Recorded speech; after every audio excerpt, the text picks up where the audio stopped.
जो लोग पूजा घर में मूर्तियों को रोजाना स्नान कराते हैं वे कान खोल करके सुन लें। श्री शिवाय नमस्तुभ्यम महाराज। आज का यह विषय जितना साधारण दिखाई देता है उतना है नहीं, क्योंकि अक्सर हम भक्ति में कुछ ऐसे कार्य कर बैठते हैं जो हमें पुण्य के स्थान पर अनजाने में दोष की ओर ले जाते हैं।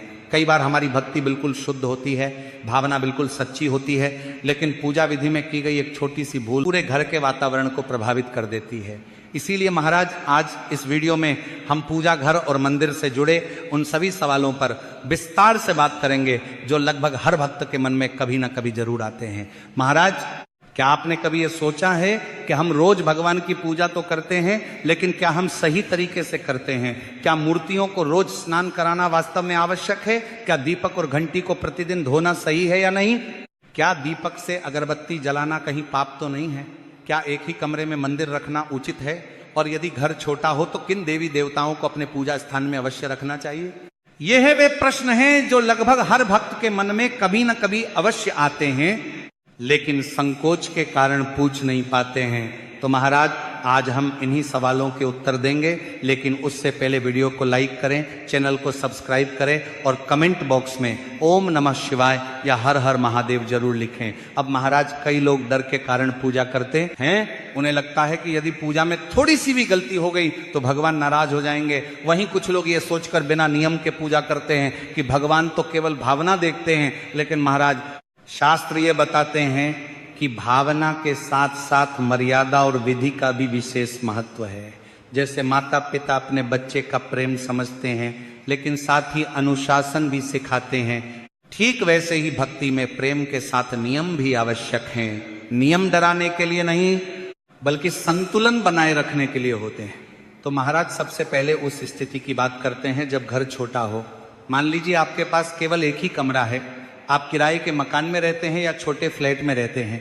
उसी कमरे में आपको सोना भी है, खाना भी बनाना है और पूजा भी करनी है। तो क्या ऐसे में मंदिर रखना उचित है या फिर ऐसा करना शास्त्र के विरुद्ध है? तो महाराज, शास्त्र स्पष्ट कहते हैं कि बिना मंदिर का घर अधूरा होता है। घर छोटा हो या बड़ा, उसमें ईश्वर का स्थान अवश्य होना चाहिए। यदि एक ही कमरा है तब भी मंदिर रखा जा सकता है। बस ध्यान ये रखना है कि मंदिर कभी भी फर्श पर न हो। भगवान का स्थान सदैव ऊंचाई पर होना चाहिए। दीवार पर टंगा हुआ छोटा मंदिर हो या लकड़ी का एक छोटा आसन, वह स्वच्छ स्थान पर होना चाहिए। अब महाराज, यदि उसी कमरे में आप विश्राम भी करते हैं तो रात्रि में मंदिर के सामने पर्दा अवश्य होना चाहिए। जब आप सोने जाएं तो धीरे से पर्दा बंद कर दें। इसका अर्थ ये नहीं कि आप भगवान से दूरी बना रहे हैं, ये केवल मर्यादा का प्रतीक है। जैसे हम बड़े बुजुर्गों के सामने संयम रखते हैं, वैसे ही भगवान के स्थान के प्रति भी एक शालीनता होनी चाहिए। आप सुबह स्नान के बाद श्रद्धा से पर्दा खोल सकते हैं। अब एक और महत्वपूर्ण प्रश्न आता है, यदि पूजा घर छोटा हो तो किन देवी देवताओं को रखा जाए? क्योंकि कई लोग हर तीर्थ स्थान से मूर्तियां और तस्वीरें लेकर आते हैं। धीरे धीरे मंदिर भर जाता है, लेकिन नियमित पूजा नहीं हो पाती। ऐसी स्थिति में मन में अपराध बोध भी आने लगता है। तो महाराज, शास्त्रों में पंचदेव पूजन का विशेष महत्व बताया गया है। यदि इन 5 प्रमुख देवताओं का पूजन किया जाए तो अन्य सभी देवताओं का आशीर्वाद भी प्राप्त होता है। सबसे पहले स्मरण किया जाता है भगवान गणेश का। किसी भी शुभ कार्य की शुरुआत उनके बिना पूर्ण नहीं मानी जाती हैं, इसलिए गणेश जी की प्रतिमा या तस्वीर अवश्य होनी चाहिए। इसके बाद भगवान शिव का स्थान आता है। शिव सरल हैं, शीघ्र प्रसन्न होते हैं और अल्प पूजा से भी कृपा करते हैं। घर में छोटा शिवलिंग या शिव जी की तस्वीर रखना भी शुभ माना गया है। तीसरे स्थान पर भगवान विष्णु का स्मरण घर में स्थिरता और संतुलन लाता है। पालनकर्ता स्वरूप होने के कारण उनका पूजन जीवन में धैर्य और शांति देता है। चौथे स्थान पर माता लक्ष्मी का पूजन समृद्धि और सौभाग्य का कारण बनता है। जहां स्वच्छता और मर्यादा होती है, वहीं मां लक्ष्मी का स्थायी वास होता है। 5वें स्थान पर आप अपनी श्रद्धा अनुसार हनुमान जी या सूर्य देव को रख सकते हैं। हनुमान जी का स्मरण भय और बाधाओं को दूर करता है। सूर्य देव जीवन की ऊर्जा है। यदि आप नियमित रूप से सूर्य को जल अर्पित करते हैं तो शरीर और मन दोनों में सकारात्मकता बनी रहती है। अब महाराज, यदि मंदिर छोटा है तो इन्हीं तक सीमित रहना ही श्रेष्ठ है। पूजा संख्या से प्रभावशाली नहीं होती, बल्कि नियमितता और श्रद्धा से प्रभावशाली होती है। जितनी सेवा आप प्रतिदिन कर सकते हैं उतने ही देवताओं को स्थापित करें। अब एक अत्यंत महत्वपूर्ण विषय पर ध्यान दें। यदि आपके पूजा घर में कोई मूर्ति खंडित हो जाए, चटक जाए या तस्वीर फट जाए तो उसे पूजा स्थान पर रखना उचित नहीं माना गया है। इसका अर्थ ये नहीं कि भगवान नाराज हो जाते हैं, बल्कि खंडित वस्तु को शास्त्रों में अशुभ माना गया है, क्योंकि वह ऊर्जा का संतुलन बिगाड़ सकती है। ऐसी मूर्ति या तस्वीर को कभी भी कूड़े में नहीं फेंकना चाहिए, उसे स्वच्छ कपड़े में लपेटें, श्रद्धा से प्रणाम करें और फिर किसी बहते हुए जल में प्रवाहित करें। यदि नदी पास न हो तो किसी स्वच्छ जलाशय में प्रवाहित करें। अब महाराज, हम उस विषय पर आते हैं जिसके कारण यह पूरा संदेश देना आवश्यक हुआ। बहुत से घरों में एक परंपरा बन गई है कि रोज सुबह सभी मूर्तियों को उठाकर पानी से स्नान कराया जाए। कई लोग तो साबुन तक का उपयोग कर लेते हैं। उन्हें लगता है कि जितनी अधिक सफाई उतना अधिक पुण्य। लेकिन महाराज, यहाँ एक बहुत बड़ा भ्रम है जिसे समझना आवश्यक है। शास्त्रों के अनुसार सभी मूर्तियों को प्रतिदिन स्नान कराना आवश्यक नहीं होता है। केवल कुछ विशेष स्वरूप ऐसे हैं जिनका अभिषेक करना उचित माना गया है। जैसे घर में स्थापित छोटा शिवलिंग हो तो उसे प्रतिदिन शुद्ध जल अर्पित किया जा सकता है। शालिग्राम जी हो तो उसका भी जल से अभिषेक किया जाता है। और यदि किसी भक्त ने बाल स्वरूप लड्डू गोपाल की स्थापना की है तो उनकी सेवा में स्नान, वस्त्र परिवर्तन और भोग का विशेष नियम माना गया है। लेकिन इसके अतिरिक्त अन्य देवी देवताओं की प्रतिमाओं और तस्वीरों को प्रतिदिन स्नान कराना आवश्यक नहीं होता है, क्योंकि महाराज, बार बार पानी से धोने से मूर्तियों के खंडित होने का भय रहता है। पत्थर, मिट्टी या संगमरमर की प्रतिमाएं समय के साथ चटक सकती हैं, रंग उतर सकता है, और यदि प्रतिमा खंडित हो जाए तो फिर वह पूजा के योग्य नहीं रहती हैं। इसीलिए अन्य देवी देवताओं की तस्वीरों और मूर्तियों के लिए केवल जल का हल्का सा छींटा देना, स्वच्छ कपड़े से पोंछना और फूल अर्पित करना ही पर्याप्त माना गया है। पूजा का अर्थ यह नहीं कि हम भगवान को बार बार स्नान कराएं। पूजा का अर्थ है स्मरण, सम्मान और समर्पण। अब महाराज, हम शिवलिंग की सेवा को थोड़ा विस्तार से समझ लेते हैं। यदि आपके घर में भी शिवलिंग है तो वह बहुत सौभाग्य की बात है। लेकिन महाराज, ध्यान रखें कि घर के लिए शिवलिंग छोटा ही होना चाहिए। अंगूठे से बड़ा शिवलिंग घर में स्थापित करना शास्त्रों में उचित नहीं माना गया है। बड़े शिवलिंग की स्थापना मंदिरों में की जाती है, जहां नियमित विधि से विस्तृत पूजन संभव हो। घर में सरल पूजा ही श्रेष्ठ है। इसी के साथ शिवलिंग पर प्रतिदिन एक लोटा शुद्ध जल अर्पित करना पर्याप्त है। घंटों अभिषेक करना आवश्यक नहीं है। यदि समय हो तो दूध, दही, शहद आदि से विशेष अवसरों पर अभिषेक किया जा सकता है, लेकिन रोजमर्रा में केवल जल भी पर्याप्त है। भोलेनाथ भावना से प्रसन्न होते हैं, दिखावे से नहीं। अब महाराज, बात आती है लड्डू गोपाल जी की सेवा की। लड्डू गोपाल बाल स्वरूप हैं, उनकी सेवा बालक की तरह की जाती है। उन्हें प्रतिदिन स्नान कराना, वस्त्र बदलना और भोग लगाना सेवा का अंग है। लेकिन वही भक्त इस सेवा को अपनाए जो इसे नियमित रूप से निभा सके। यदि बीच बीच में सेवा छूट जाए तो भक्ति बोझ बन जाती है। महाराज, एक और महत्वपूर्ण नियम यहाँ समझना आवश्यक है। यदि घर में शिवलिंग और लड्डू गोपाल दोनों स्थापित हों तो उन्हें बिल्कुल पास पास नहीं रखना चाहिए। दोनों की पूजा विधि और ऊर्जा भिन्न मानी गई है। उनके बीच थोड़ी दूरी रखना संतुलन के लिए आवश्यक है। अब महाराज, दीपक की ओर आते हैं, क्योंकि दीपक पूजा का केंद्र है। दीपक केवल प्रकाश नहीं देता, वह प्रतीक है ज्ञान और चेतना का। इसलिए दीपक से जुड़ी छोटी छोटी बातों का भी विशेष महत्व है। सुबह की पूजा के समय दीपक को जल से धोना उचित माना गया है। इसका उद्देश्य रात्रि की जड़ता को दूर करना और नए दिन की शुद्धता का स्वागत करना है। सुबह दीपक को धोकर उसमें नई बाती रखें और ताजा तेल या घी डालकर दीपक जलाएं। लेकिन शाम के समय दीपक को जल से धोना उचित नहीं माना गया है। शाम को केवल सुबह की जली हुई बाती निकालकर दीपक को हल्के से साफ करें और उसी में नया दीपक जलाएं। अब महाराज, बहुत से लोग ये नहीं जानते कि दीपक से दूसरा दीपक जलाना शास्त्रों में उचित नहीं माना गया है। आप चाहे जितने दीपक जलाएं, प्रत्येक को अलग से जलाने का प्रयास करें। लेकिन यदि माचिस उपलब्ध न हो और आपको अगरबत्ती जलानी हो तो दीपक से अगरबत्ती जलाने में कोई दोष नहीं है, ये स्वीकार्य है। परंतु जलते हुए दीपक को कभी भी फूंक मारकर नहीं बुझाना चाहिए।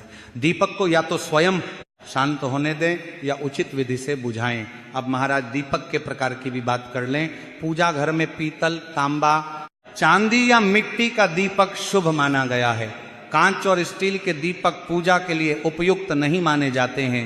पीतल का दीपक विशेष रूप से श्रेष्ठ माना गया है क्योंकि वह ऊर्जा को धारण करता है और शुद्ध करना भी सरल होता है।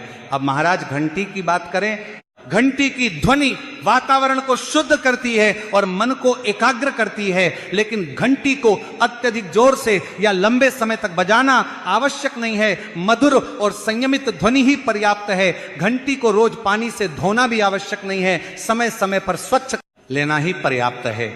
अब महाराज हम उस विषय की बात करते हैं जिसे बहुत कम लोग समझते हैं, लेकिन जिसका प्रभाव बहुत गहरा होता है, वह है पूजा घर में जल रखना।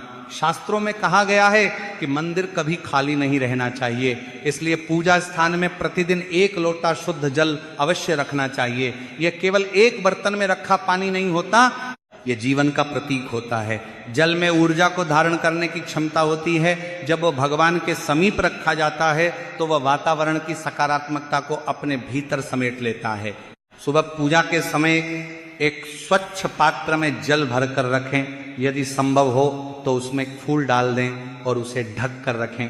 अगले दिन उस जल को किसी पौधे में अर्पित किया जा सकता है, घर के मुख्य द्वार पर छिड़का जा सकता है, या श्रद्धा से थोड़ा सा स्वयं ग्रहण भी किया जा सकता है। लेकिन एक बात का विशेष ध्यान रखें, एक बात, उस जल को तुलसी के पौधे में नहीं डालना चाहिए। शास्त्रों में इसे वर्जित बताया गया है। तुलसी जी को अलग से स्वच्छ जल अर्पित किया जाता है। अब महाराज बात करते हैं शंख की। बहुत से घरों में शंख रखा होता है, लेकिन उसकी सेवा का ज्ञान नहीं होता। शंख को केवल सजावट की वस्तु समझकर नहीं रखना चाहिए। शंख को भगवान विष्णु का स्वरूप माना गया है, इसलिए यदि आपके पूजा घर में शंख है तो उसे सीधे फर्श पर कभी न रखें, उसे किसी स्वच्छ कपड़े या आसन पर ही स्थापित करें। प्रतिदिन सुबह शंख में शुद्ध जल भरना शुभ माना गया है। यदि तुलसी दल उपलब्ध हो तो शंख पर तुलसी पत्र अर्पित करना अत्यंत पुण्यदायक माना गया है। तुलसी और विष्णु का संबंध बहुत पवित्र है, इसलिए शंख पर तुलसी चढ़ाने से घर में सात्विकता बढ़ती है।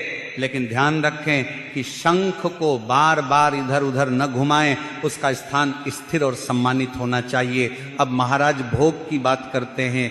कई लोग भ्रम में रहते हैं कि क्या हर देवता के लिए अलग अलग भोग लगाना आवश्यक है। सामान्य दिनों में ऐसा आवश्यक नहीं है। घर में जो भी सहज उपलब्ध हो, थोड़ी सी मिश्री, फल, गुड़ या घर का बना हुआ कोई सात्विक भोजन, वही सभी देवी देवताओं को अर्पित किया जा सकता है। भगवान मात्रा नहीं देखते, भावना देखते हैं। भोग का अर्थ यह नहीं कि बहुत अधिक पकवान हो। भोग का अर्थ है प्रेम से अर्पण विशेष अवसरों पर, जैसे एकादशी, पूर्णिमा या किसी व्रत के दिन। यदि आप चाहें तो विशेष रूप से भगवान विष्णु या हनुमान जी को अलग भोग लगा सकते हैं, लेकिन यह बाध्यता नहीं है, यह श्रद्धा का विषय है। भोग लगाते समय घंटी की मधुर ध्वनि करना शुभ माना गया है। घंटी की ध्वनि से वातावरण में कंपन उत्पन्न होता है जो मन को एकाग्र करता है। अब महाराज फूलों की बात समझ लें। एक बार जो फूल भगवान को अर्पित कर दिए जाते हैं, उन्हें दोबारा धोकर फिर से नहीं चढ़ाना चाहिए। अर्पित फूल पुनः प्रयोग के योग्य नहीं रहते, उन्हें अगले दिन किसी पौधे की जड़ में सम्मान पूर्वक रख देना चाहिए। लेकिन बेलपत्र के विषय में एक विशेष नियम है। यदि बेलपत्र शिव जी को चढ़ाया गया हो और वह पूर्ण रूप से सुरक्षित हो तो उसे धोकर दोबारा अर्पित किया जा सकता है। यह शिव पूजन में मान्य होता है। इसी के साथ दीपक की बाती से जुड़ा एक और नियम जानना आवश्यक है। प्रतिदिन पूजा के बाद जो जली हुई बातियां बच जाती हैं, उन्हें इधर उधर नहीं फेंकना चाहिए। उन्हें किसी एक पात्र में एकत्र करते रहें। जब वे अधिक हो जाएं तो एक साथ जला दें। यह सम्मान और शुद्धता दोनों का प्रतीक है। अब महाराज उन लोगों की बात करते हैं जिनके पास समय बहुत कम होता है। आज के समय में जीवन की गति तेज हो गई है। लोग सुबह जल्दी निकलते हैं और शाम को थक कर लौटते हैं। ऐसे में लंबी विधियों में उलझना संभव नहीं होता। लेकिन इसका अर्थ ये नहीं कि पूजा छोड़ दी जाए। पूजा को सरल बनाइए। सुबह उठकर केवल दीपक जलाइए, भगवान को प्रणाम कीजिए और धन्यवाद दीजिए कि एक और दिन मिला। यह भी पूर्ण भक्ति है। यदि समय हो तो आरती कीजिए, यदि समय न हो तो दीपक को 5 या 7 बार भगवान के सामने घुमा दीजिए, यह भी पर्याप्त है। भक्ति को इतना जटिल न बनाए कि वह छूट जाए। सरलता ही स्थिरता लाती है। अब महाराज हम उस विषय पर आते हैं जिस पर अक्सर घरों में धीरे से चर्चा होती है लेकिन खुलकर समझाया नहीं जाता। यह विषय विशेष रूप से माताओं और बहनों से जुड़ा है। मासिक धर्म के समय पूजा के नियम, इस विषय में बहुत भ्रम है, बहुत मतभेद हैं और कई बार अनावश्यक डर भी है। शास्त्रों के अनुसार मासिक धर्म के दिनों में स्त्री को विश्राम देना ही मुख्य उद्देश्य है। यह समय शरीर के लिए संवेदनशील होता है, इसलिए इन दिनों में मंदिर के कार्यों से विराम लेने की परंपरा बनाई गई। इसका अर्थ ये नहीं कि स्त्री अपवित्र है या भगवान उससे दूर हो जाते हैं। भगवान तो सर्वव्यापी हैं, वे भावना देखते हैं, लेकिन परंपरा का उद्देश्य शरीर को विश्राम देना और ऊर्जा का संतुलन बनाए रखना है। यदि घर में कोई अन्य सदस्य पूजा कर सकता है तो इन दिनों में वही पूजा कर ले। यदि ऐसा संभव न हो तो इन दिनों केवल मन से भगवान का नाम जप करना पर्याप्त है। भगवान का स्मरण करने में कोई दोष नहीं है। नाम जप, ध्यान और प्रार्थना मन से की जा सकती है। स्वयं पर मानसिक दबाव न बनाएं। भक्ति में तनाव नहीं होना चाहिए। अब महाराज पूजा के समापन की बात करते हैं। पूजा का अंतिम और महत्वपूर्ण भाग है आरती। आरती केवल एक गीत नहीं है, वह ऊर्जा का परिक्रमा है। जब हम दीपक को भगवान के सामने घुमाते हैं तो हम अपने जीवन के अंधकार को ज्ञान के प्रकाश से दूर करने का संकल्प लेते हैं। यदि समय हो तो पूर्ण आरती अवश्य करें, लेकिन यदि समय कम हो तो दीपक को 5 या 7 बार घुमा देना भी पर्याप्त है। अब महाराज एक बात और समझ लें, पूजा दिखावे के लिए नहीं होती है। कई लोग सोचते हैं कि जितनी अधिक वस्तुएं होंगी, जितनी अधिक विधियां होंगी, पूजा उतनी ही श्रेष्ठ होगी। लेकिन महाराज, पूजा की शक्ति उसकी सरलता में छिपी है। यदि पूजा भारी लगने लगे, यदि नियम बोझ लगने लगे तो समझ लीजिए कि कहीं न कहीं संतुलन बिगड़ रहा है। पूजा घर को हमेशा स्वच्छ रखें, वहां अनावश्यक वस्तुएं जमा न होने दें, समय समय पर मंदिर की सफाई करें, दीपक, घंटी, शंख और पात्रों को व्यवस्थित रखें। मंदिर में रखी हर वस्तु सम्मान की पात्र है, वहां बैठते समय मन शांत रखें। क्रोध, विवाद या नकारात्मक बातों को मंदिर के पास न लाएं। तो यदि आपको यह जानकारी उचित लगी हो तो वीडियो को लाइक करें, चैनल को सब्सक्राइब करें और कमेंट में ओम नमः शिवाय या हर हर महादेव जरूर लिखें। धन्यवाद।